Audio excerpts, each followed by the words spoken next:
আসসালামু আলাইকুম। নতুন বছরের শুভেচ্ছা রইল সবার জন্য। আজকে আবারও চলে আসছি নতুন একটি রেসিপি নিয়ে।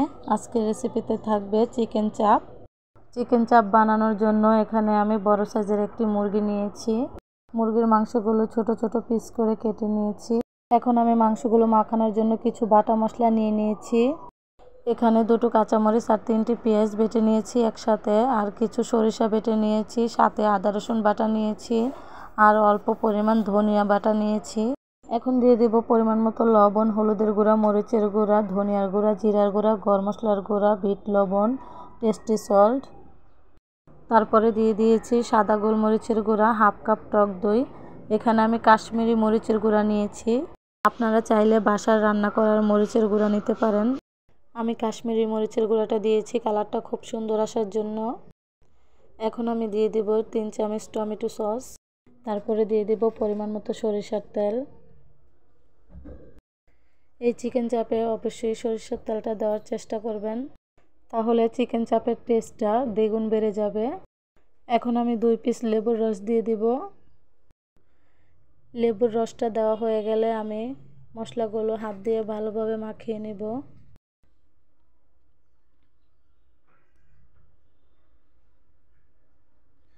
এখন আমি সবগুলো মশলা ভালোভাবে মাখিয়ে নিয়েছি। এখন আমি চিকেনগুলো দিয়ে দিব মশলাগুলোর সাথে। সবগুলো চিকেন দেওয়া হয়ে গেলে আমি ভালোভাবে মাখিয়ে নিব। অবশ্যই ভালোভাবে মাখিয়ে নিতে হবে, তাহলে টেস্টটা দ্বিগুণ বেড়ে যাবে। এখন আমি সবগুলো চিকেন ভালোভাবে মাখিয়ে নিয়েছি।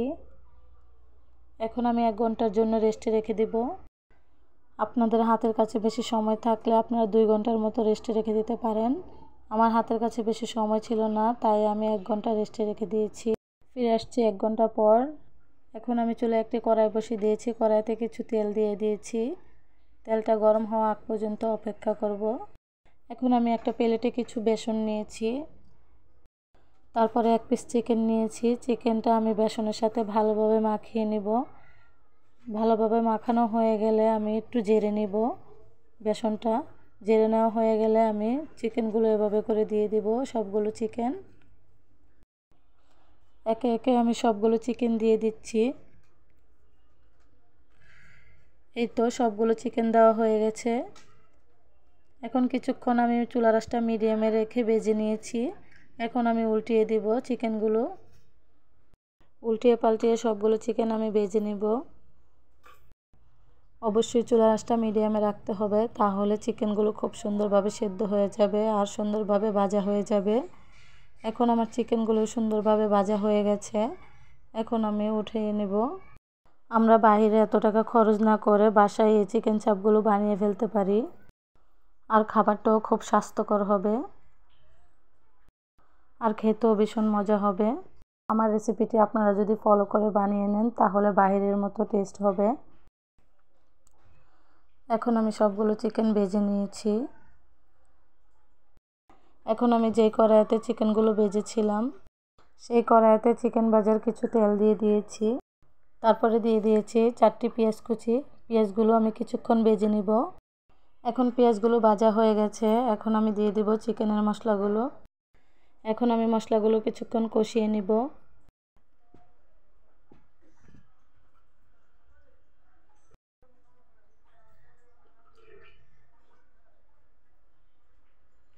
মশলাগুলো কষানো হয়ে গেলে দিয়ে দিব 3টি পেঁয়াজ 4 ভাগ করে কোয়া করে নিয়েছি সেগুলো। তারপরে দিয়ে দিব একটি টমেটো কুচি। এখন আবারও কিছুক্ষণ কষিয়ে নিব। মশলাগুলো কিছুক্ষণ কষানো হয়ে গেলে দিয়ে দিব 3 চামচ সস।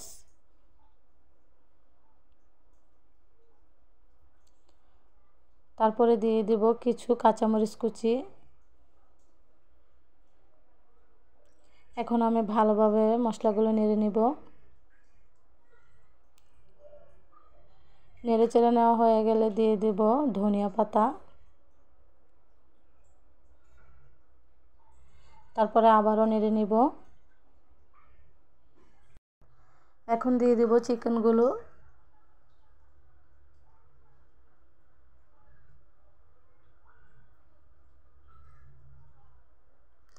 চিকেনগুলো দেওয়া হয়ে গেছে। এখন আমি চিকেনগুলো নেড়েচেড়ে 3 মিনিটের মতো কষিয়ে নিব। বেশিক্ষণ কষাতে হবে না, যেহেতু আমার চিকেনগুলো ভাজা আগে থেকেই, এই জন্যে। এখন আমার চিকেন চাপটা বানানো হয়ে গেছে। এখন আমি চুলা থেকে উঠিয়ে একটা প্লেটে পরিবেশন করে নিব। আশা করি আমার রেসিপিটি আপনাদের কাছে ভালো লাগবে। ভালো লাগলে লাইক, কমেন্ট এবং শেয়ার করে দেবেন। যারা ইউটিউব থেকে দেখছেন তারা আমার পেজটিকে সাবস্ক্রাইব করে রাখবেন, আর যারা ফেসবুক থেকে দেখছেন তারা আমার পেজটিকে ফলো দিয়ে রাখবেন, যাতে করে এরকম মজার মজার ভিডিও দেখে নিতে পারেন। এখন আমি কিছু পেঁয়াজ, শসা, কাঁচামরিচ, বিটরুট, গাজর দিয়ে প্লেটটা একটু সাজিয়ে নিয়েছি একটু সুন্দর দেখানোর জন্য। আপু ভাইদেরকে অনেক অনেক ধন্যবাদ এত অল্প সময়ের ভিতরে আমাকে সাপোর্ট করার জন্য। আশা করি আমার পাশে সব সময় থাকবেন, আপনারা সাপোর্ট করবেন আমাকে। ইনশাল্লাহ আমিও আপনাদের পাশে থাকব। আপনারা নিশ্চয়ই দেখে বুঝতে পারছেন যে চিকেন চাপগুলো কত সুন্দর হয়েছে, কতটা লোভনীয় হয়েছে। এটা খেতে ভীষণ মজার ছিল। আজ এই পর্যন্তই। আল্লাহ হাফেজ।